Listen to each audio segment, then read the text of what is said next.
Nome, Alaska is situated on the southern coast of the Seward Peninsula, about 2 degrees south of the Arctic Circle. In the summer of 1898, 3 visiting Nordic Americans discovered gold on the shores of Nome. Within a year, it had become a landing spot for miners of European descent who built a city around the bustling gold miners. The United States Census estimated the city's population at peak at around 20,000 people. Today, geologists know that the gold that had been found on the beaches were only trace deposits and that there was very little of it. The miners were in the wrong area for the gold. It lay in the tundra behind them.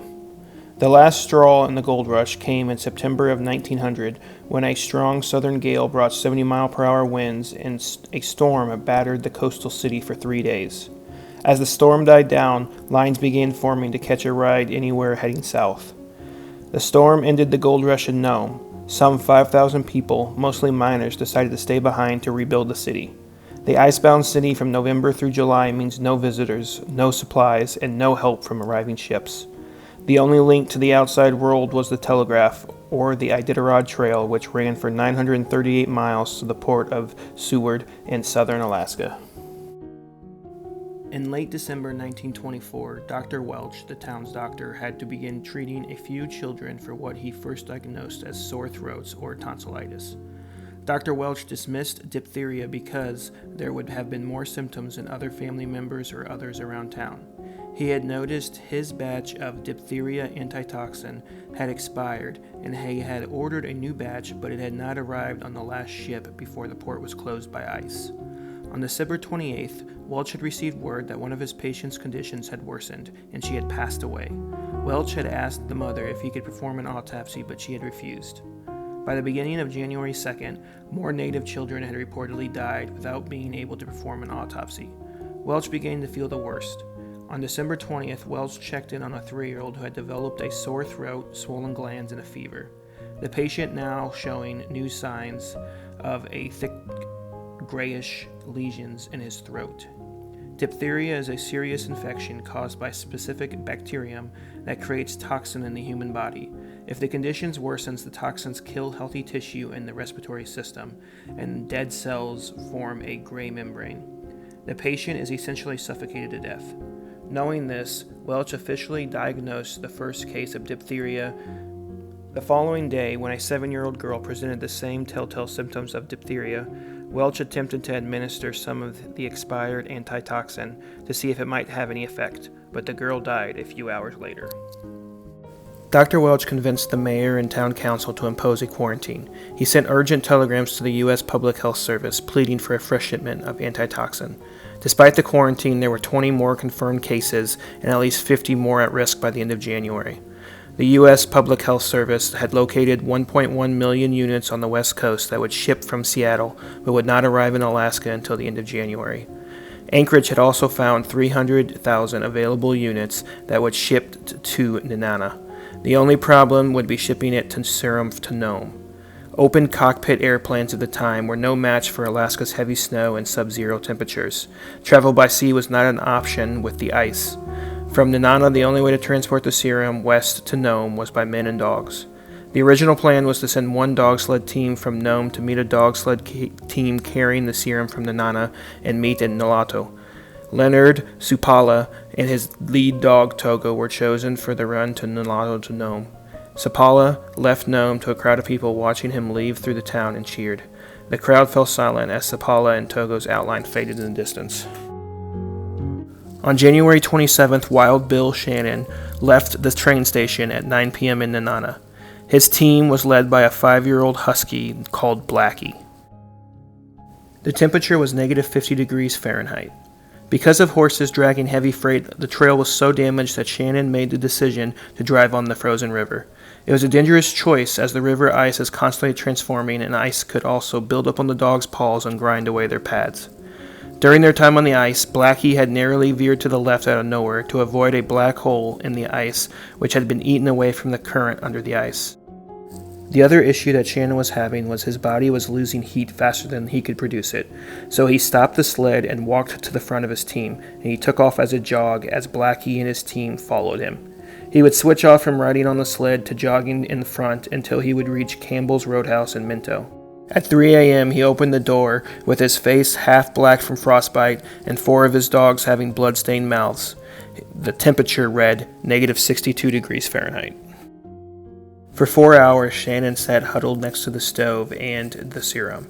The reason for the dogs' bloody mouths was a bursting of the dog's bronchial tree, which causes their lungs to fill with blood. Finding that 3 of his dogs were unfit to continue, Shannon harnessed his remaining 6 dogs and set to finish his trip to Tolovano.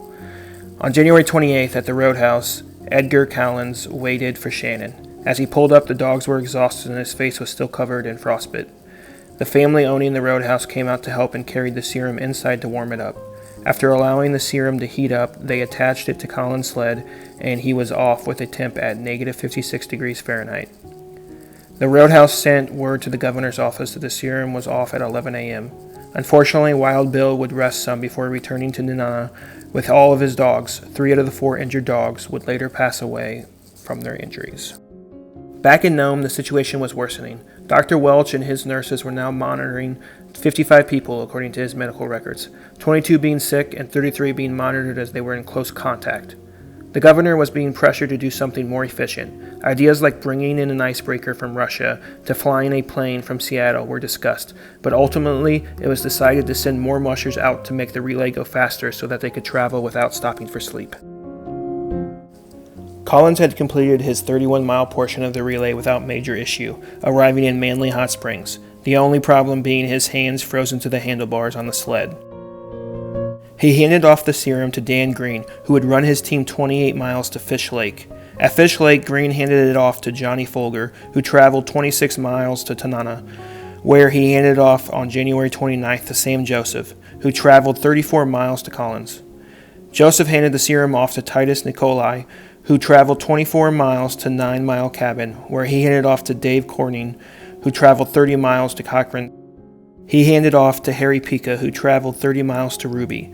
At Ruby, Pica would unload the serum onto a sled of Bill McCarthy, who would run 28 miles to Whiskey Creek, where he delivered to Edgar Nollner, who 24 miles to Galena, and he handed it off to his brother George Nollner.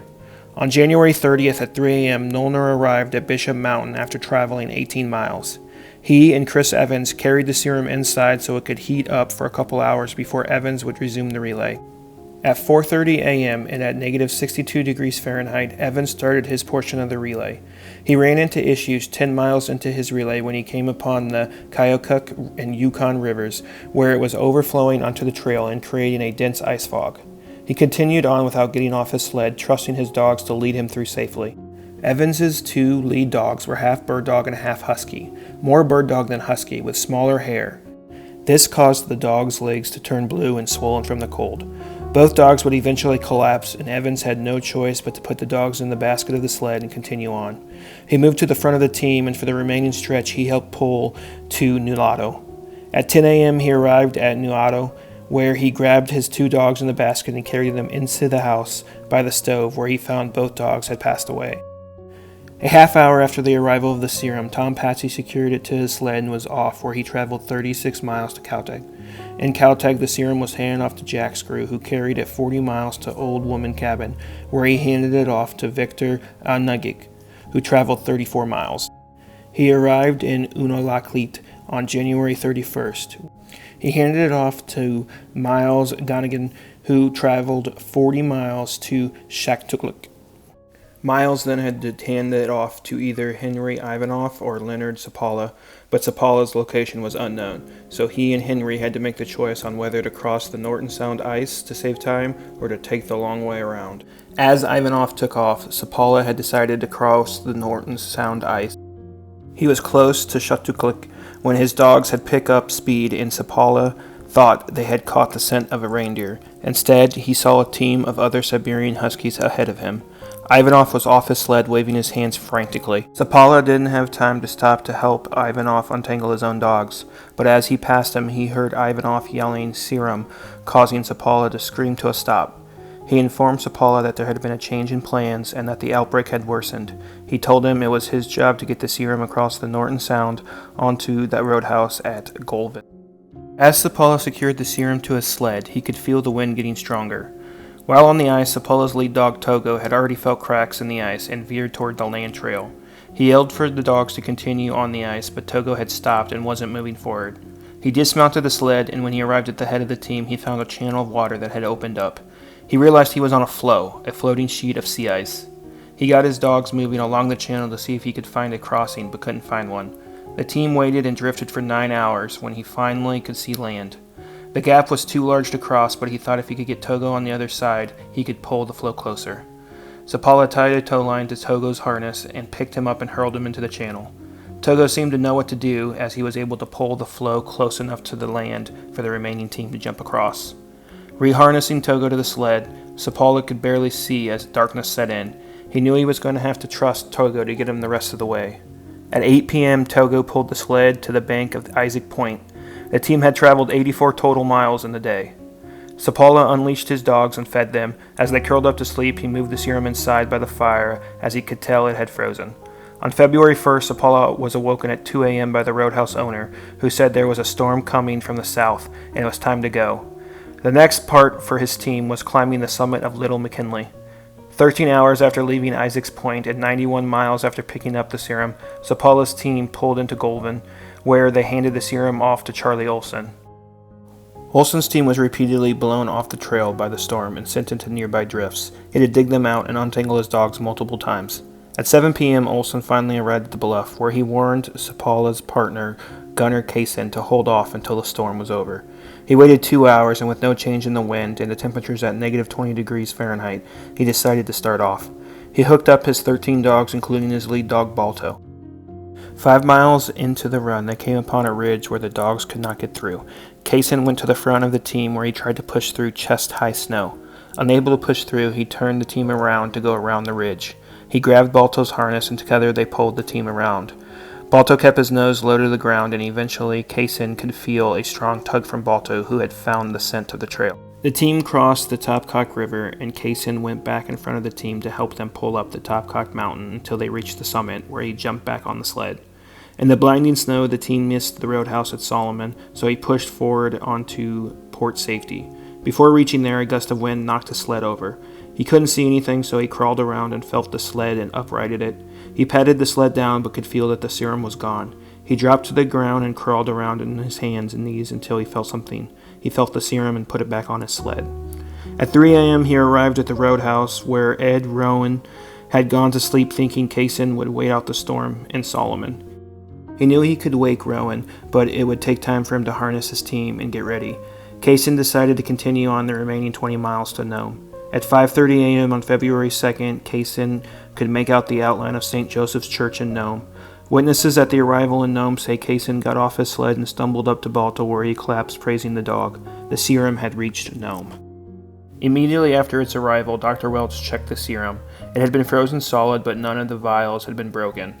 They put the Serum in a warm room for it to thaw. By 11 a.m., the Serum was thawed and ready for use. The Serum was used on the most extreme cases first, and by noon 10% of the Serum had been used, with second rounds of injections starting. The worry was that they would use all 300,000 units before the 1.1 million units from Seattle would arrive.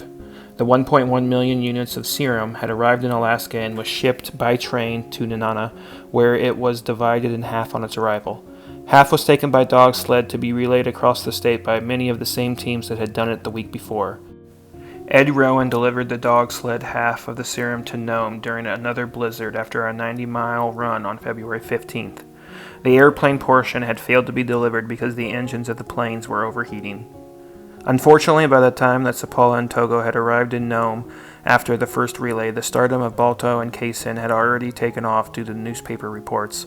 Balto and his team were sent on a tour of the West Coast, where they received dog-bone-shaped key to the city of Los Angeles, starred in a movie film, and had a statue made of him that was dedicated to all the dogs in New York City.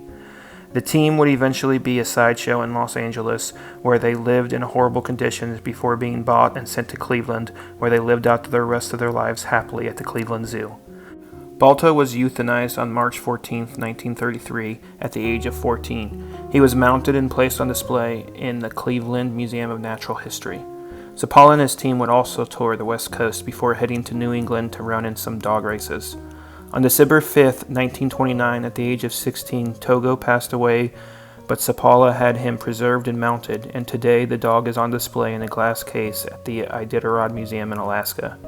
The death toll is estimated from 5 to 7 children, with severe cases before the serum arrived numbering in the hundreds.